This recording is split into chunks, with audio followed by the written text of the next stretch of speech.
Yeah, here we are at Carbine Shute. You'll see up the top of the hill here where they'd let the logs go, and quite often a log would come down here and you'd have to get, the carbines would have to get in and free it up again to allow the continuous path down to the sawmill. And carbines were a big family, and quite often they lost a couple of the boys when they'd be down here trying to loosen the following log up to get it down into the sawmill down near Gertrude's grave. Actually, Gertrude,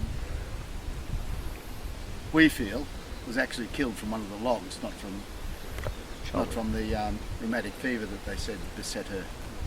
But we're happy to give a demonstration here today of a log, not so much of one of the carbines, but of the log itself going down. It's risky stuff, and like the carbines, they were living in a risky era, but they had to carve themselves a living out of this country. And the logs themselves were an integral part of Carbine's life. So today we'll have a reenactment of not one of the carbines, but one of the logs going down Carbine Shute.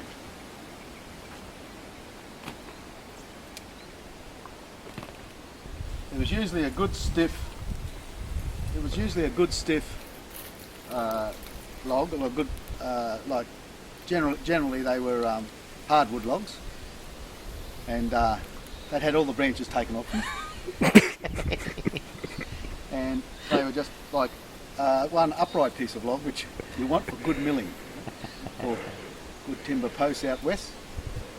And generally we'd get them to the edge like this, and just one of the carbines would just move a little bit from underneath them, and down they'd go.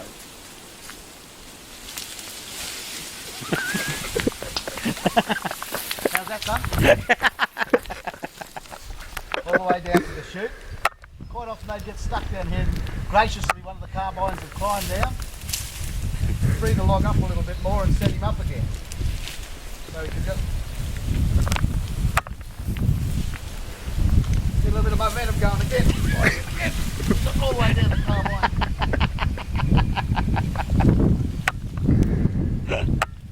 Until he got all the way down to the sawmill. One of the carbines had cut him up. Oh! Mind you, the log couldn't respond by